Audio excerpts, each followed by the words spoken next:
Welcome, everybody, to the weekly edition of the Not Your Average Investor Show. I'm your host, Pablo Gonzalez. Today, we're here to talk about how to invest in the affordable, in solving the affordability crisis, right? Like, how can you be part of the solution? It's not just coming from investors. It's not just coming from developers. It's often a public-private solution. And for that conversation today, we have the man that I affectionately like to call GC because he's got the genius concepts. He knows how to generate cash flow. He's a great co-host, and because his name is Gregg Cohen. Say hello, Gregg. Hello, everybody. Fantastic to be with you today. And the guest of honor today is a Jacksonville native. Yep. Founder of the Donna Foundation, 3-time breast cancer survivor, hosts a beloved event here, the Donna Marathon. Is it the only marathon that supports breast cancer in the United States? I just learned that. The National Marathon to Finish Breast Cancer. That's what we call it. I love it. I love it. We are half marathon finishers. We got the half in. We talk about it all the time. We won a big award this year for being in the top 5 of favorite half marathons in the country. So we had a blast. Not surprised. I mean, and that's really the distance of the moment. Everybody loves to run that half marathon because you don't have to kill yourself, but it's still hard, very challenging. Yeah. And the first ever female mayor of Jacksonville, Mayor Donna Deegan. How cool Super is that? Fun to have you. Yeah. Super cool.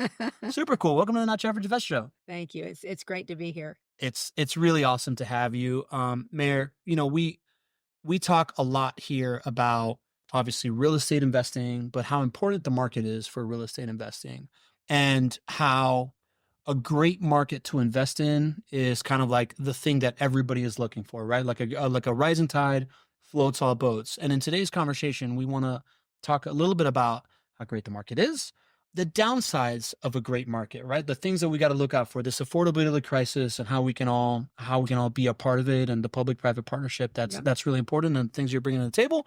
And then just a little bit about the future of Jacksonville, right? And what we're excited about. So we'd love to just kind of, you as mayor, you're kind of the CEO of the city. The CEO is kind of like the chief salesperson of why this place is great, right? Well, gosh, it's not a hard job. Well, tell me more. I mean, well, look, we have so many natural advantages here. I mean, and I know your audience probably already knows all this, but I mean, it is just insanely wonderful as a place to live. We have this gorgeous river that runs through our whole city. We have the beautiful beaches. We're right on the interstate. We've got a wonderful port where we've got a rail system. I mean, logistically, we are, in just the sweetest spot in the world, but the quality of life here is so good. We have great weather. We have low taxes. In fact, the lowest taxes of any large city in the state of Florida, by far, frankly. And we also have a great business-friendly environment. So, and the people are just so nice. We were talking about that earlier. Jacksonville, people think when people come down for the marathon, I always talk to people that come from Canada, and we have like 25 countries, people that come here. And the number one comment is always, gosh, can people really be that nice? Right. Yeah. Yeah, they are here. Sort of, we pride ourselves in that. So I just think for anybody that would want to invest in this city, it's a perfect opportunity to be part of a community that is on the rise. Look, we're growing like crazy. 17,000 people came here last year. 17,000 people moved to Jacksonville last year. The other piece is that we have a lot of college graduates that are moving here. We were just recently listed as one of the few cities that have a brain gain as opposed to a brain drain in big cities. Yeah. Younger people seem to be leaving big cities a lot. Yeah. Except for ours. And they're coming here in droves. We were number 4 in the country, I think. So, and of course, I mean, I could go on and on about all the wonderful things about the city, but at the end of the day, we have so much going for us. Yeah. And that's only getting better. So when I came into office, I can't say when I first started to run that this was the issue that hit the top, but if you look at all the polls right now, you'll see that affordable housing is easily in the top 3. Absolutely. In the latest poll in Jacksonville, it was number 2 behind crime. Everybody puts crime first, right? Number 2 is affordable housing. And you look at, what we have to offer here. What we're missing is about 35,000 units of affordable housing. So we're heavily focused on folks investing in that. And as you said, public-private partnerships are really a key to that piece. I feel like I've told this over and over again on the show, this idea that I moved here from Miami 6 years ago. I knew that my quality of life would go up. I knew that my cost of living would go down. What I didn't see coming, and what I expected to pay like a tax in economic opportunity and the people that I meet and whatnot. And it's just not been the case, right? Right. Like it has been so welcoming for me as an entrepreneur, for my wife as a W-2 employee, as an architect, and every opportunity that we've had to gain has really like exceeded expectations on everything. Gregg, you got some stats on other lists and things like that that we're on, right? Well, I can definitely jump on this conversation because I often talk with my own network, even friends, college buddies, friends like Senna, who's helping us out with the Who audio. moved you from You- LA? when your mayor is 5'1" and everybody else is a normal sized person, it's a challenge logistically to make everything work. When I was on the air, and I'm not going to hijack. No. This is your show. When I was on the air Yeah. for 25 years here, people always thought that I was tall because they would give me this. Back when you used to use phone books, they'd Right. give me this this phone book in tape. Yeah. And they'd have me sit on with everything that I did. And if I was at a live shot someplace, they'd give me an Apple box to stand on, which you Wow. often see me use Yeah. today. But people are always shocked when they see how Right. tiny I am. I thought you were tall. Yeah, that's an optical illusion. Yeah, It's fun that's little good. last- Yeah. We should have done the prep ahead of time About that. and gotten the phone book ahead of time for Mayor Deegan. So proceed. Yeah, Well, I was that's just- not what people hear, I'm sure. It's hilarious. I just talk with everybody I can about how blessed I feel like I am to be raising my family here Yeah. in Jacksonville. And for so many years, we were this undiscovered, best kept secret. And, we've been in business for going on 19 years now. That's So I amazing. remember when we had to convince people of not just investing in Jacksonville, but where is Jacksonville? Right. Right.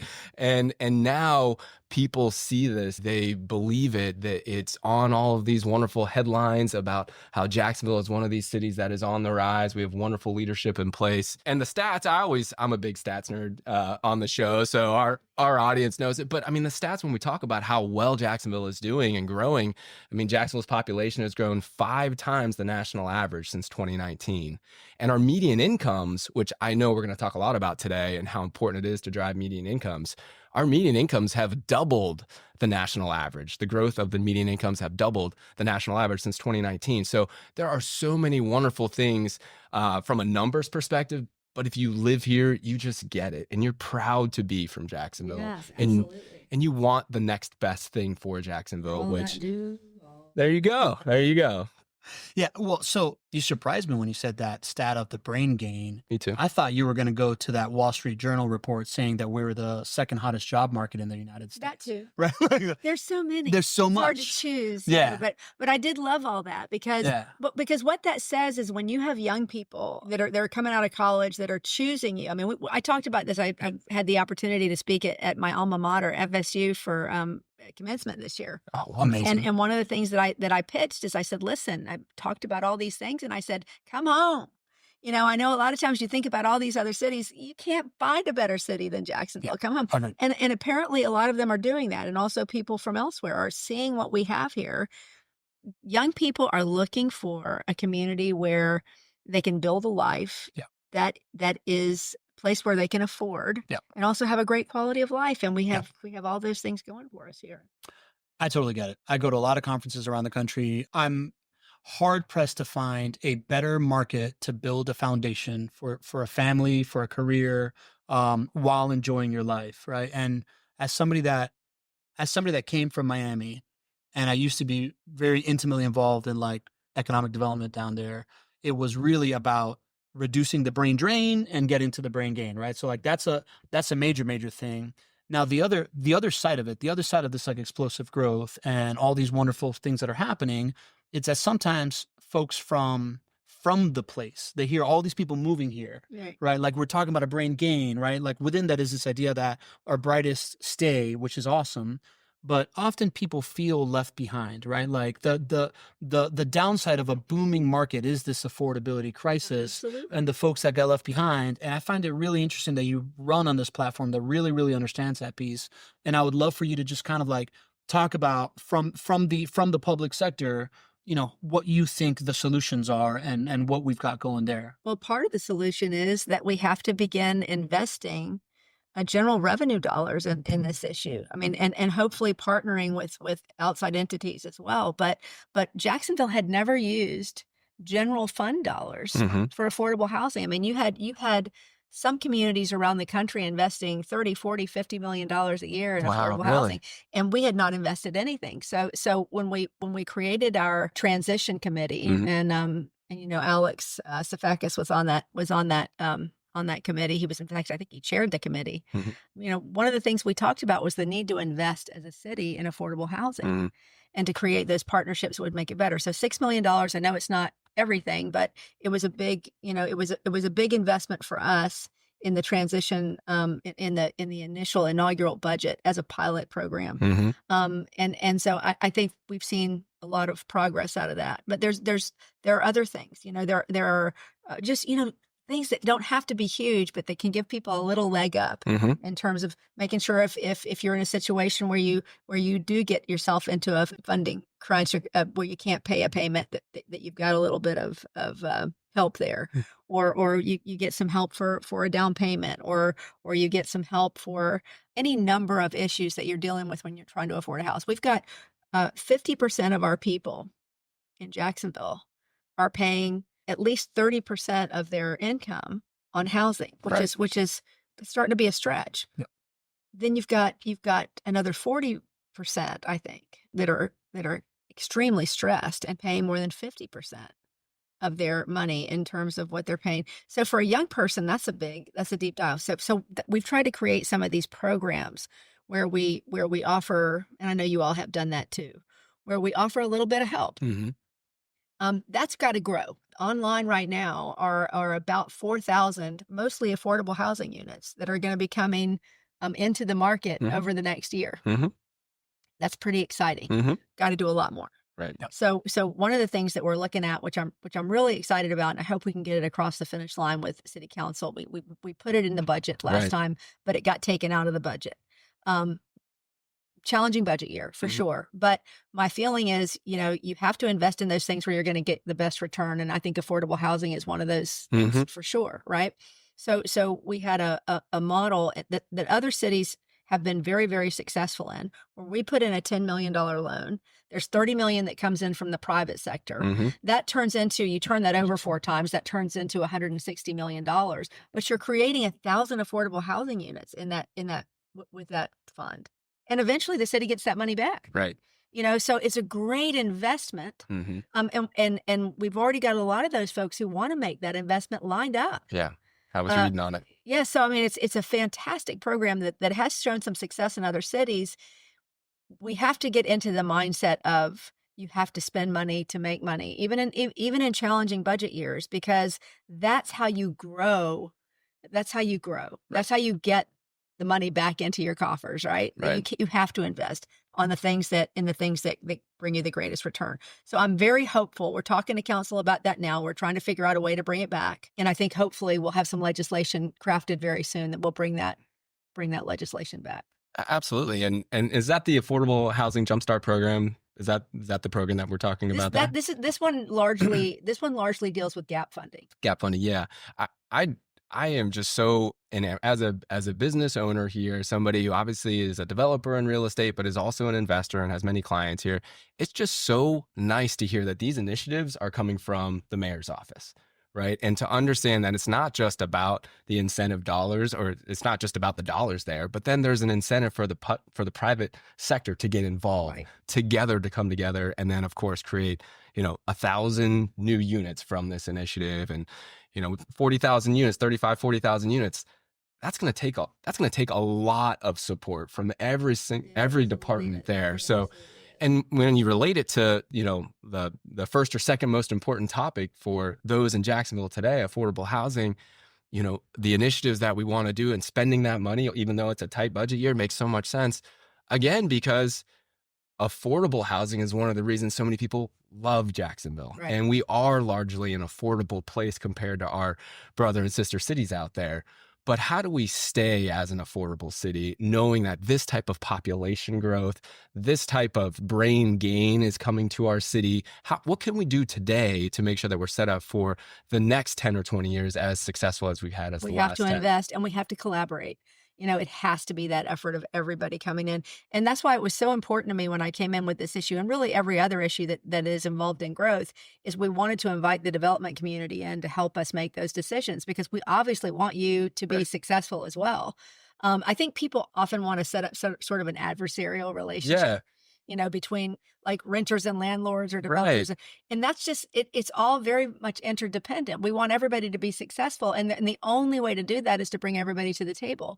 So, another thing that we heard from a lot of folks, and it's not perfection yet, but it's gotten a lot better, is the permitting process was slowing people down. Yeah, exactly. So we created in-house our own platform called JAX Epics, which has really been with the input of developers. We're still asking you guys to use this stuff so that they know how to know how to make it better. But what we did is we created a system where people could go online, track where their permitting is, and see where the pinch points were, and see if we could solve those more quickly. We have been so enamored with paper, Right.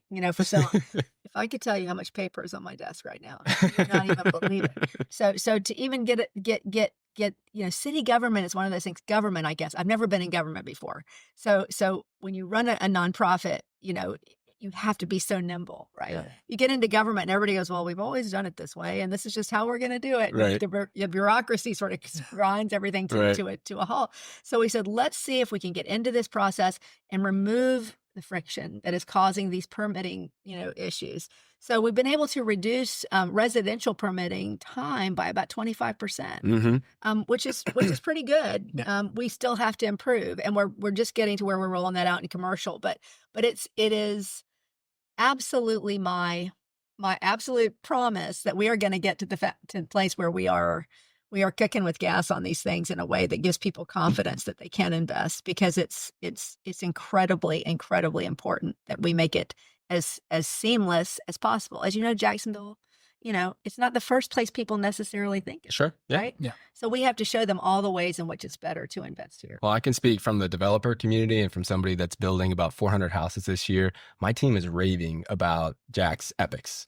And I'm so glad. They are. I was talking with Alex in preparation for our show here today. Alex is our president, and he's been lucky to be involved in certain aspects of the transition committee and other parts. So thank you Helps us a lot. for including, his perspective there. But one of the things he talked the most about was like, what a big win this has been for our ability to bring more housing to Jacksonville. And the type of housing we focus on is what's known as that missing middle housing, right? It's workforce housing. And if we were to break down not just the deficiency in housing units that we have, the biggest deficiency is in that affordable housing. So changes like this under your leadership have allowed us 25% improvement. Sounds really, really substantial. And the best thing is it didn't take a new budget item to do it, right? It didn't take more incentive dollars to do it. You just enabled us as developers just to do our job a little bit quicker, right? And time is money, right? Exactly. That's true in all of business, and so we need to make sure that we're eliminating that friction as much as we can. I think the next piece, since you bring up the missing middle, is going to be dealing with zoning issues. Right. We're in the process of creating new zoning codes. In fact, we have a very comprehensive look at that's going to fold everything in from, where the growth is going to resilience to, all the things we have to look at that we never have. I don't think our zoning codes have changed in, gosh, has it been since like, I don't know, the 80s? Long time. Sure, it's been a long time. Yeah. But it's really important that we create the type of zoning that will allow for density to replace that missing middle. 100%. And, I think the big problem here is supply. And there's so many ways to attack the supply problem, right? And we're going to need every way of attacking this problem. And the programs that we've just talked about are so important. But then, from a developer's lens, supply problem, you just increase the number of units that you can build on the existing land. Right. And, this is something that doesn't, again, require budget items or incentive items. Incentive dollars are hard to come by, right? There's just not enough out there, really, for us to fulfill right now what we want to do. But density can be this thing if we can take a look at the zoning and say, okay, well, does it really need to be limited to this number of units per acre? but it's hard to do. And knowing that it's coming from your office is saying, listen, supply's the problem. We're going to attack this from a number of different angles. Zoning is one of those angles. Is so it's so nice to hear, because many times people, and neighbors fall into this idea of, listen, we don't want to touch zoning. We don't want to touch stuff. Sure. No, I get it. But, and it can be touchy, but there are certain areas in which it absolutely makes sense. Right. And areas where we want to drive the growth anyhow. I'm sure in following the things that we're involved in our initiatives, and you're very involved in downtown. Mm-hmm. Downtown is one of those areas in those surrounding neighborhoods where we feel like if we invest in downtown and really make downtown go. Somebody said to me the other day, you can't be a suburb of nowhere. And I absolutely loved that. I've used it so many times. I wish I could remember who said it so I could give We've said credit. that a couple times on the show too. But the truth is, if we invest in downtown, it will end up giving us the resources we need to invest in the rest of the city. Mm-hmm. It's just critical that we do that. And you see everything that's happening downtown. You all are a big part of that. We love right? it. We love it. That Gateway project. Oh, I got to tell you, and I know I'm getting off on a tangent. No, this is perfect. This is where the show is going to go afterwards, is downtown. But I remember when the whole Gateway thing was announced, right? What are we calling it now? The Pearl Square. Pearl Square. And I can't, all my, I said, renderings, that's never going to happen. Oh my God, I know. And I said, I will bet you everything I own right now that one's going to happen. Yep. That will happen. Because you guys have been so, consistent in what, and how you work and what you do. And Ryan Mull's an incredible, amazing.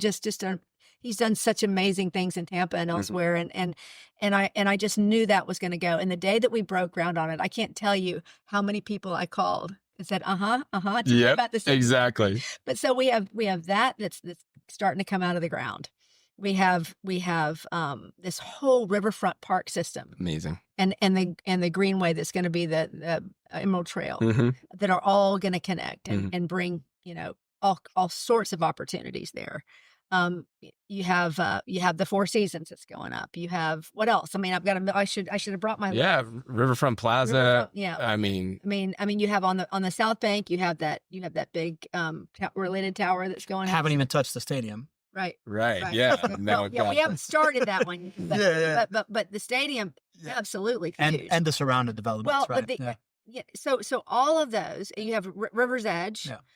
So all those things that are happening in addition to all the other smaller projects that are going up, and then you have the stadium that, when attached to the community benefit agreement, is going to put tens of millions of dollars into things like affordable housing and workforce development and those issues. Homelessness. Yes. Homelessness. I mean, you can't separate those. It's amazing. Right? I don't know if people, in our audience largely is from outside of Jacksonville, and they hear, I think, some details, but I don't know if they truly understand how wonderful this community benefits agreement is. It's the largest community benefits agreement ever for any type of NFL deal. Right. Yep.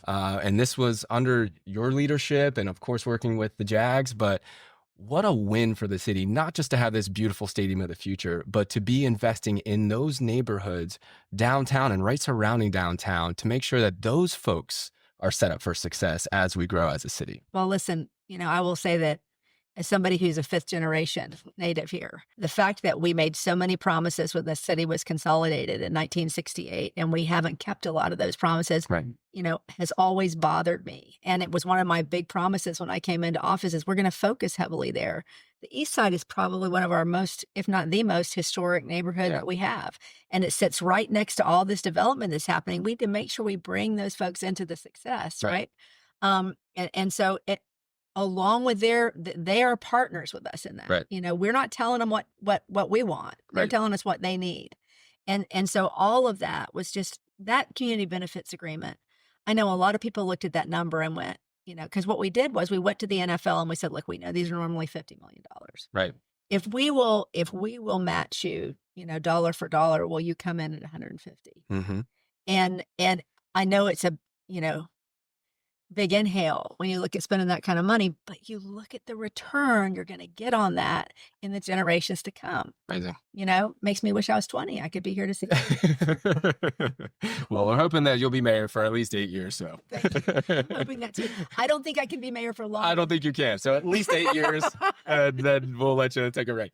I love the investment mindset over budgeting mindset, Mayor, that you have. And, it's very clear to me that there's this like push for people with business experience in public positions so that we can bridge this gap. I think what people don't understand is that I believe that the nonprofit scene creates, like, to me, the nonprofit world is equivalent in a training ground to being a Silicon Valley startup in the need for resourcefulness, Oh my gosh. ingenuity, the ability to feed multiple stakeholders and Bet. run stuff. And like, Because you're the first thing that gets left off when some people get distressed. 100%. So you have to be so creative. Yeah.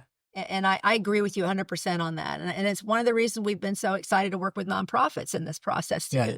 Because they get it, Right. they understand what it takes. I'm so glad you said that. I appreciate that. Listen, 'Cause I agree with that. Yeah, a lot of I would agree with that. of course, yeah, no, but like a lot of what I understand about cities came from my involvement in Miami in like the 2010s through like 2018, economic development and how all that fits in. And I've seen this thing done the wrong way.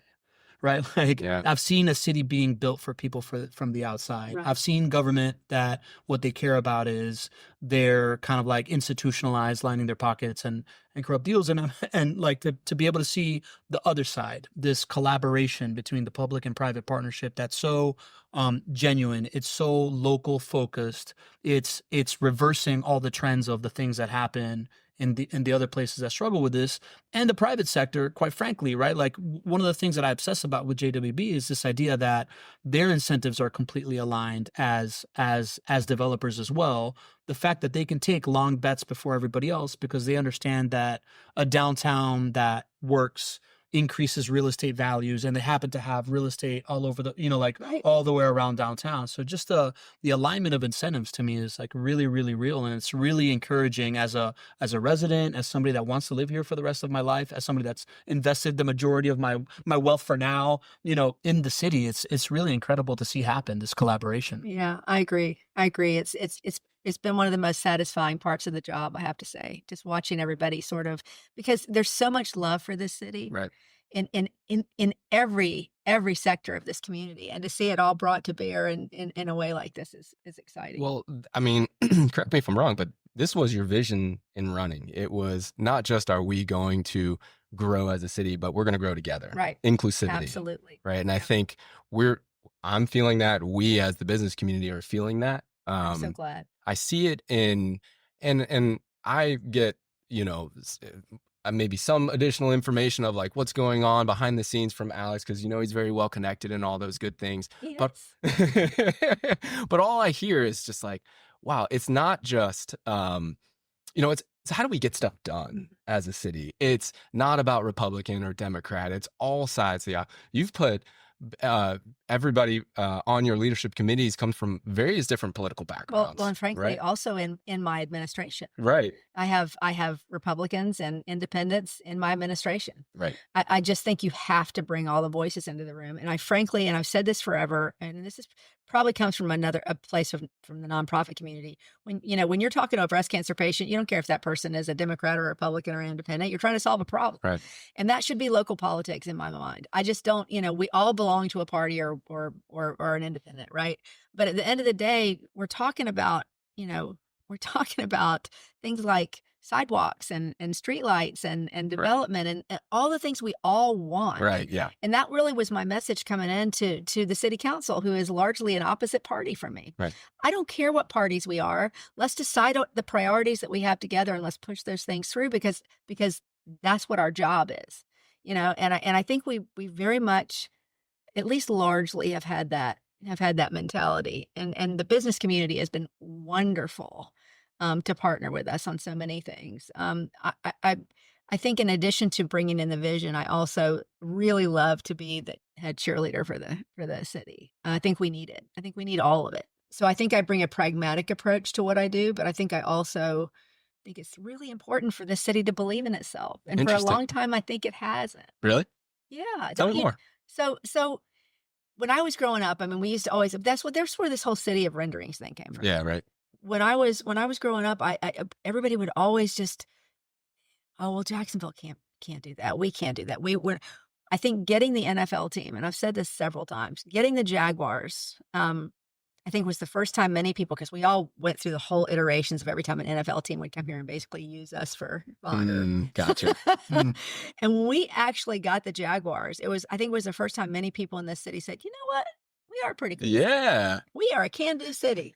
And so I've just sort of tried to bring that into everything. There's no reason why. I mean, there are so many cities that are doing great that don't have half of I the say that amenities all our the city time has. too. It's Absolutely. a mindset. Yeah.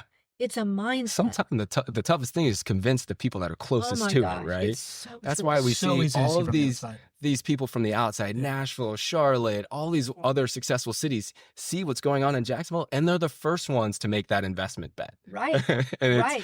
I mean, It's getting the local people to understand what we have. right. And it is a constant job to remind people of who we are and why we are so, you know, everything that we are.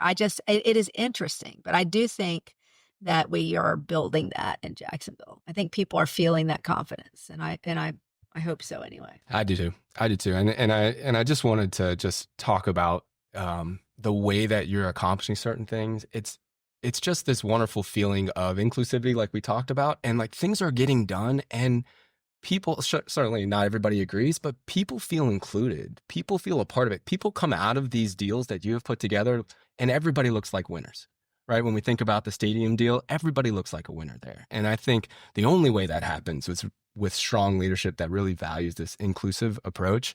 And I just think it sets us up for not just this type of growth to take care of those who are here in Jacksonville.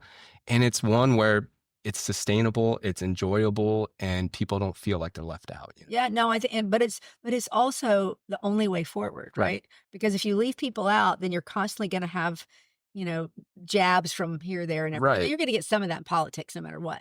But at the end of the day, if you are bringing every voice into the room, not everybody's going to get exactly what they want, but you're going to get most of what you need, right? And so you talked about getting things done, and I think more than anything beyond the unity piece, which I think is the most important, I think the mentality of speed, because not only is time money, right? But what we've seen take things off the rails decade after decade has been we spend so much time just absolutely mind-bogglingly going into the minutia of things that this person or that person, and it passes us by. You can't allow that to continue to happen. So whether it was the stadium or whether it was some of these affordable housing initiatives or whatever it is, get it done, and let's get it done quickly so people see that we mean what we say.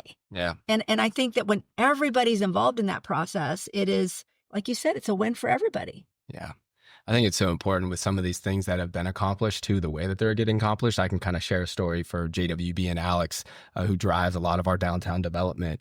When we were putting these projects together, and we were, of course, raising the money and acquiring the properties and putting all this plans together, I'm the marketing guy. So I'd say, Alex, when is this going to hit the paper? And he's like, we're not talking about this. And I was like, oh, okay.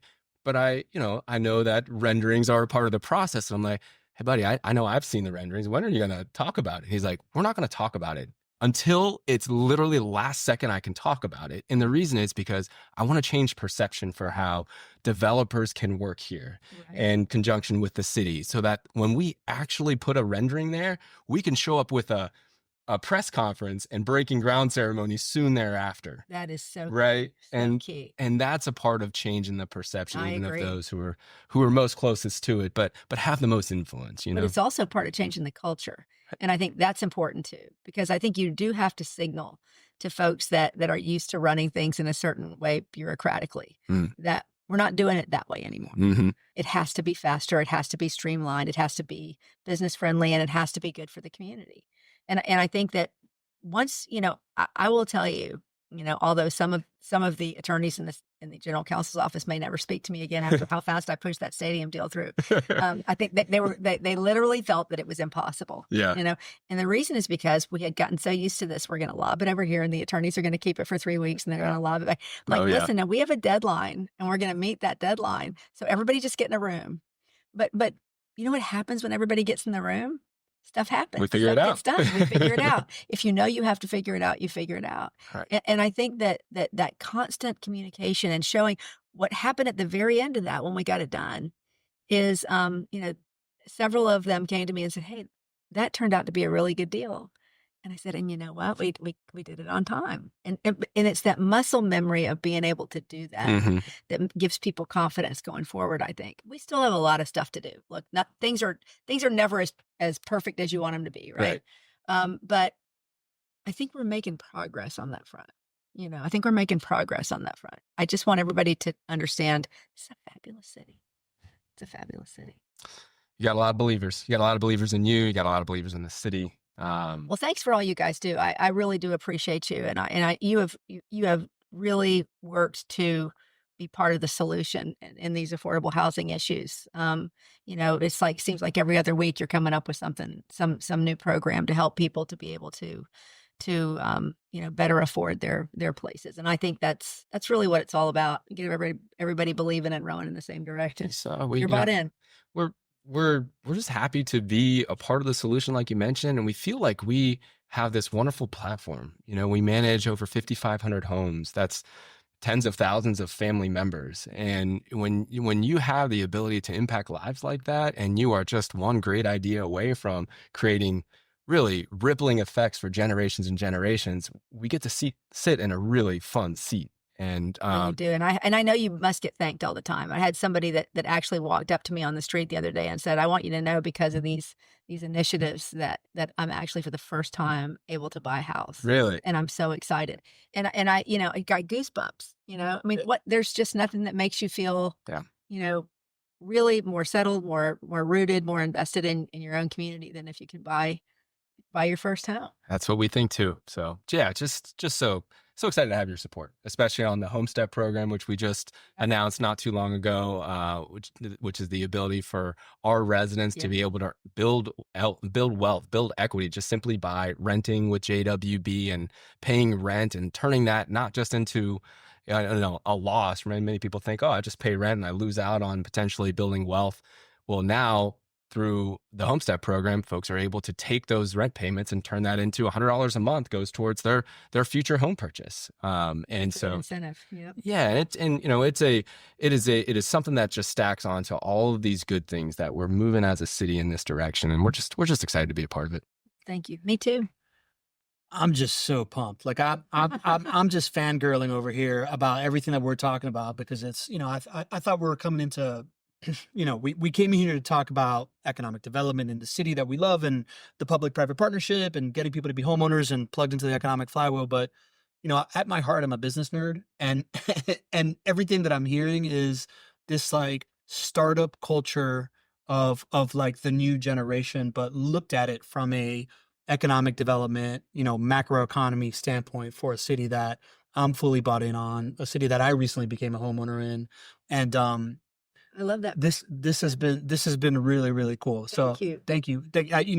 We know we have about 80 folks that join us live here, and they've been having questions. Normally it's a much more interactive experience. Sorry, But did I talk to you? no. I'm just going to say that I just want to thank the community for joining us right now and being a part of this conversation, even though it's not normally as interactive as usual. It's by design, right? Like this was designed to have you come here, but just really want to thank the Not Your Average Investor community for being here, making the show what it is. And Donna, like this has just been such an over delivery of a conversation around like what is possible when incentives are aligned, when we're dealing with something that we all really, really care about and creating win-win. So thank you for making time to be here. Thank you. I really enjoyed it. Yeah, likewise. GC, any last words? I'm so thankful for you spending your time here with us. I'm just excited about our show. We started this show about 5 years ago, and in the beginning, Pablo and I really had no clue what this show would become. We were hoping somebody would just take some time and listen to us rap about this and that and economics and real estate. And we probably had, I think, 2 or 3 people that watched the show the first time. And now we just have this wonderful community that takes time every single week to be here. So the community is the reason that we have this opportunity to have the mayor here. So thank you all for being here. This is just such a special moment for us. And again, thank you for taking the time to be here. Have a great day, guys. Yeah, and we always sign off with one little bit of advice, right, GC? That's right. Don't be average. Don't be average. See ya. Yeah.